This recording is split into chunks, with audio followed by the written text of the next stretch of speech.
Yak! Ang cheap naman ng uniform nila. Mukhang maasim. Walang class. 2025 na Android pa din ang cellphone. Kahit siguro Messenger naglalag dyan.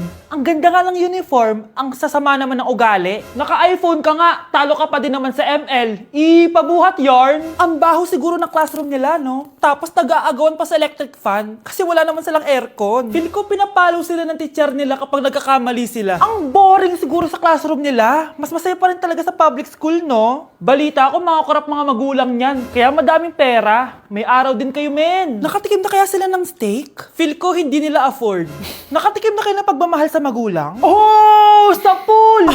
How dare you! Isang pitik ko lang, tumba ka na. Pipitik ka pa lang, tumba ka na. Tara na nga!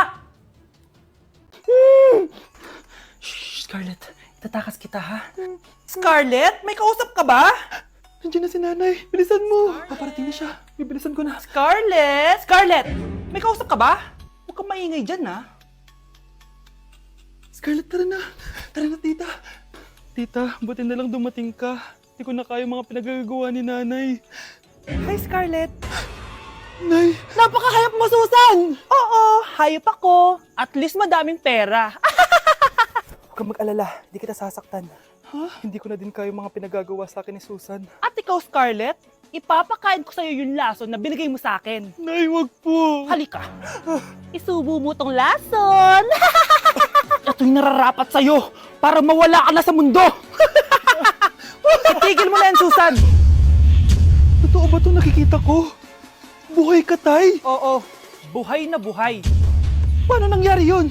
Hindi pwede. Pinatay na kita! Simula pa lang ng una, alam ko naman na pera lang ang habol mo sa akin, Susan. Kaya nung na-paralyze ako, alam ko na pagkakataon mo na yon para lasunin ako. Kaya inutusan ko yung pulis para ipalit ako sa bangkay.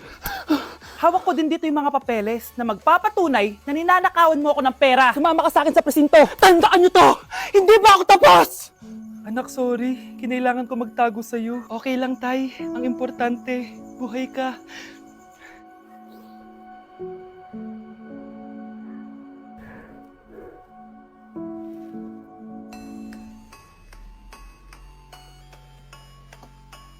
O anak, magluluto na ako ng ulam natin. Anong gusto mong ulam? Pinakbet? Ayoko ng gulay na. Ayoko yung pinakbet na yan. Fried chicken? Nakakasawa na yung fried chicken na yan, Nay. Gusto ko yung may sabaw. Ang arte mo naman, anak. Anong gusto mo? Sopas? Sopas? Para naman tayo nasa lamay niyan eh. Gusto ko yung may baboy. Ah, alam ko na. Sinigang na baboy. Ano naman yan, anak, ha? Ba't tumitila-dila ka dyan? Di ba alam yun, Nay? Si Alden? Diyos ko, kaka-tiktok mo na naman yan eh. Ano na naman pinapanood mo, ha? Ay naku, mga bata ngayon, nakakatakot na kayo.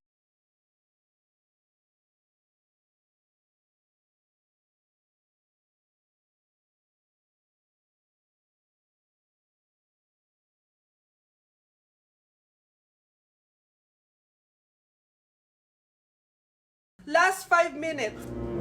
Hirap naman nito. Be, ano sagot sa number 10? Huwag kang mangopya sa akin, Samantha. Mapapagalitan tayo kay ma'am. Tamot mo naman. Ayaw mo akong pakopyahin, ha? Bilisan nyo, class! 1 minute na lang! Ma'am, nangongopya po si Scarlett sa akin, no? Apakasinungaling mo, Samantha! May nangongopya pala dito? Bagsak ka na sa akin, Scarlett! Apakasama talaga ng ugali mo, Samantha. Nay! O anak, anyari sa'yo? Binagsak ako ng teacher ko. Naniwala kasi siya kay Samantha na nangopya daw ako. Totoo ba yun, Scarlett? Hindi, Nay. Siya talaga yung nangopya sa akin. Walang iya yan ah! Humanda siya sa akin! Tara, anak! A few moments later. Ma'am, bakit niyo po kami pinatawag dito? Eh, kasi yung anak mo, sinungaling. Siya naman talaga yung nangopya kay Scarlett eh. Hindi po totoo yan. Para malaman natin kung sino nagsasabi ng totoo sa inyong dalawa, mag-quiz na lang kayo ulit. Patay ako nito. Humanda ka ng mapahiya, Samantha. Okay, time's up. Pass your papers. Scarlett, naka-perfect ka. Yes, talino talaga ng anak ko. Samantha, wala kang tamang sagot. Ikaw talaga ang totoong nangongopya. Nakakahiya ka, Samantha. Humanda ka sa akin sa bahay. Tara! Huwag po, Nay. Guys, maganda kayo. Magbe-beach tayo next week. Magpapaganda na ako. Ready na ako sumisid. Oh, may ambagan to ha. Lo, magbe-beach. Baka oras na to para mag-break muna ako sa kakaaral. Teka, kaya ka mo magbe-beach? Eh bakit parang mukhang ililibing ka na? Wow, nahiya ako sa'yo, te. Magbe-beach ka nga. Uod ka naman ng high school. Che! Pangit! Sinabihan niya akong pangit. Ayusin mo nga sarili mo, anak. Aral ka ng aral. Mas mukha ka ng nanay kaysa sa akin. Hindi pwede to. Kailangan kong maging fresh bago kami mag-beach. 3 days later. Oh, aalis na tayo. Asan na ba si Scarlett? Ano ba yan? Pa-importante kasi. Wait guys, andito na ako. Scarlett? Ikaw yan? Ano nangyari sa'yo, be? Nagparitoke ka, no? Retoke? No. Sabi ng nanay ko, masama kasi yung araw sa balat natin. Kaya sinaya niya tong Garnier Vitamin C Serum. Anak, gamitin mo tong Garnier Vitamin C Serum. It can fade dark spots in just 3 days. For the mabilis and glow up ka dyan, anak. Oh, sino pang hindi nag-aambag dyan? Si Samantha hindi pa nagbabayad. Ha? Magbabayad naman ako eh. Wala lang akong pera ngayon. Oh, maiwan na hindi nabayad ah. Kawawa ka naman, hindi ka makakasama sa amin. Oh, sa'yo na to. Baka sakaling maging fresh ka din like me. Salamat ah! Bye! Punta na kami sa beach! Di na ako natutuwa sa inyo ha! Number 3! Ano ang pinupuntahan sa Bohol? Ma'am! Yes ka! Nasa 200 pesos to eh. Resort ma'am? Anong resort ha? Chocolate Hills yun! Umayos na kayo ha? Ano ang pambansang pagkain? Ano yung pambansang pagkain? Ah ma'am, favorite ko yan! Sige Samantha! Napaka-basic naman neto. Tanghulo, ma'am! Pinaglolo ko na ba ako dito, ha? Puro kasi kayo TikTok! Adik na kayo! Ang sarap kaya nun, ma'am. Try nyo kaya. Ang pambansang pagkain natin ay adobo! Hindi tanghulo! Gawin kitang tanghuli dyan, eh! Okay, kakalma na ako, ha? Ang makakasagot neto, perfect na sa exam. Ano ang pambansang laro natin? Pag nasagot ko to, mas mataas na yung score ko kay Samantha. Ma'am! Scarlett, umayos ka na ha? Sige. Ang pambansang laro natin ay 8-ball pool. Anong 8-ball pool? Ornis yun! Perfect ka na sa akin! Perfect 0! Mali ka, ma'am. Halos lahat ng kakilala ko dito naggaganon. Yun yung pambansang laro natin. Oo, desisyon ako. Ayoko na. Magre-resign na ako. Hala, nalipat na naman ako ng classroom.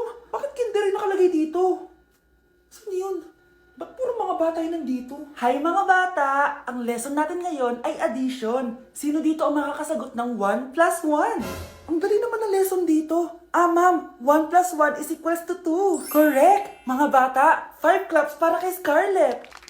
Hindi niyo ba alam yun? Mga bata, science na tayo ha? Ilan ang planeta sa solar system natin? Ba't walang nagtataas ng kamay? Ah, ma'am, there are 8 planets in our solar system. Correct! Siguro nag-a-advance reading si Scarlett. Lo, ba't parang walang alam yung mga kaklase ko? Okay, tatatakan ko ng star sa kamay ang makakasagot neto. What are the primary colors? Ha? Ba't ang dadali na subject dito? Last sem, nag-research lang ako eh. Ma'am, the primary colors are red, blue, and yellow. Wow! Mukhang may magiging top 1 na tayo ah. Hala, mukhang magiging top 1 pa ako dito. Ah, namali siya ng classroom. Okay. Scarlett Iha, namali ka daw ng classroom, oo. Lumipat ka na lang dun sa grade 12. Ano?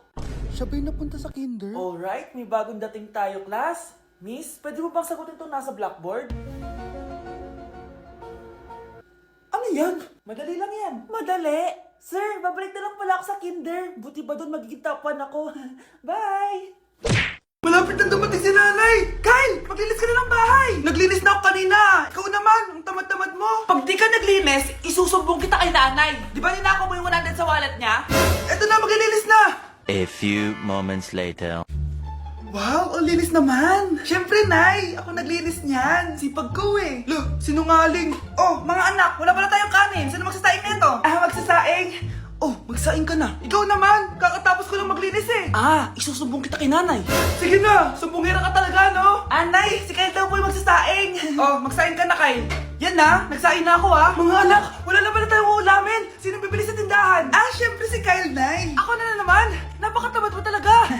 Isusumbong kita! Eto na, bibili na ako! Humanda ka sa akin. Bilan naman na rin ako ng soft drinks ha! 1 hour later. Ah, Nay, eto na po yung ulam natin! Ah, sige Kyle, lagay mo na lang dyan sa mesa! Oh, nabili mo ba pinapabili ko? Ah, oo naman! Eto! O ano? Magsusumbong ka pa? Hindi na! Gusto mong isumbong ko kay nanay na may 5 kang boyfriend? Ha? Anong 5 boyfriend? Eh, Nay, ang konti naman kasi ng isa lang na boyfriend. Ah, konti? Itong hampas ko madami. Halika dito. Oh, mahal. Saan ka galing? Galing ako sa doktor, mahal. Nagpa-check up ako. Oh, anong sabi? Malala na daw yung damage sa kidney ko, mahal. Kailangan ko na maoperahan. Kung hindi, alam mo na. Mahal, may savings pa tayo. Gamitin natin yun para maoperahan ka na agad. Hindi ganun kadali yun, mahal. Kailangan daw may mag-donate ng kidney sa akin. Ha? O, edi kunin mo yung sa akin, mahal. Kaya ko naman mabuhay ng isa lang kidney ko. Sure ka ba? I love you, mahal. Alam mo namang gagawin ko lahat. Maging okay ka lang, di ba? Congrats po, ma'am, sir. Successful po yung operation yung dalawa. Salamat, Doc. Mahal, narinig mo ba yun? Okay ka na. Mabubuhay pa ako ng matagal, mahal. Salamat sa'yo. Mahal, nilutuan kita ng paborito mo para agad ka nang gumaling. Huy, mahal, sino kausap mo? Ha? Wala to, mahal. Kaklase ko lang dati to. Kinakamusta lang ako. Sige, kain na tayo. Mahal, okay ka lang? Oo, tara, kain na tayo. Mahal, nakakagalaw na ako ng maayos, oh. Di na sumasakit yung tahi. Aba, baka magulat ako. Nakakatakbo ka na rin. Mahal, aalis pala ako mamaya. Kasama ko yung dati kong kaklase. Celebration lang kasi gumaling na ako. Pwede ba akong sumama? Ha? Wag na, mahal. Baka mapano ka pa. Magpahinga ka na lang dito sa bahay, ha? Mahal, mag-ingat ka dun, ha? Mahal, alis na ako, ha? Yung cellphone mo.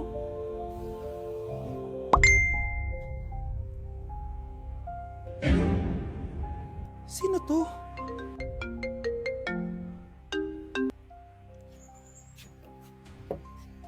Hala, cellphone ko. Hello, babe. Papunta ka na ba? Miss na kita. Mahal, naiwan ko yung cellphone ko. Walang yaka. May kabit ka? Anak, manood ka na itong Cocomelon para malibang ka. Sige po, Nay. Ang cute nila. Quack, quack, but only 4 little ducks came back. Cocomelon ba yun? No, bawal yan, bawal yan. Ang dede ay pribado, bawal ipakita to. Hindi Anak, ano yung pinapanood mo, ha? Nay, eto na yung bagong Cocomelon. Ay, iba na pala yung Cocomelon ngayon. ang kwet ay pribado, bawal ipakita to. In fairness, educational siya, ha? Ang pepe ay pribado, bawal ipakita to. Hindi dapat. Nay, kasama ko si Cheska, yung best friend ko. Ang ganda naman yung best friend mo, anak. Kumain na kayo dito. Ay, hindi na, Nay. Busog pa kami, di ba? Opo, tita. Sige. Pasok na kami sa kwarto, Nay, Tara na. Tagal na natin di nagkita, bes. Oo nga pero syempre, best friend pa din tayo. Basta, walang iwanan, Oo naman, walang iwanan. Hanggang sa kabilang buhay pa yan. Lucia, bata pa tayo. Matagal pa yan. Manood na nga tayo. Sige, kunin ko lang ang mga chichirya natin. Mare! Mars, ang ginagawa mo dito? Nandiyan ba si Scarlett? Bakit, Mars? Si Jessica kasi, yung best friend niya. Nasagasaan daw kagabi. Ha? Kasama pala ni Scarlett kanina si Jessica. Oo nga. Manonood nga kami ngayon ng movie sa kwarto Scarlett, maniwala ka. Nakalamay na siya ngayon. Di magandang biro yan, tita, Sige na, ipasok na ako. Eto. Picture ng lamay niya. Ayaw niyo pa maniwala, Jessica? Saan nagpunta yun? Matawag? Scarlett, for sure alam mo na yung nangyari kay Jessica. Pupunta ka ba sa lamay niya ngayon? Ano pong sabi niyo, tita? Scarlett! Scarlett, lumabas ka dyan! Hi, Scarlett. Tara, nood na tayo ng movie. Jessica? Di ba walang iwanan? Sumama ka na sa akin. Anak, gising ka pa? Nay, ilang araw ka ng puyat Tignan mo nga yung tsura mo. Baka magkasakit ka na niyan. May exam kasi kami bukas, Nay. Kailangan ko i-maintain yung dean's list ko para pag graduate ako, cum laude ako. Para din ako mahirapan pag nag-apply ako ng trabaho, Nay. At makakabawi na ako sa inyo ni tatay. Anak, hindi mo kailangan bumawi sa amin ng tatay mo. Okay lang kami. Ang gusto ko, pag nagkatrabaho ka, ipunin mo. Para sa future mo. Okay lang kami, anak. Nakikita ko kasi, Nay, na nahihirapan na kayo ni tatay na pag-aralin ako. Trabaho namin yun, anak, bilang magulang. Kaya gagawin namin lahat para sa inyo. Pero, Nay, gagawin ko pa rin ang best ko. Bibigyan ko kayo ng magandang buhay ni tatay. Thank you, anak. Sige na, matulog na tayo, ha? Good night.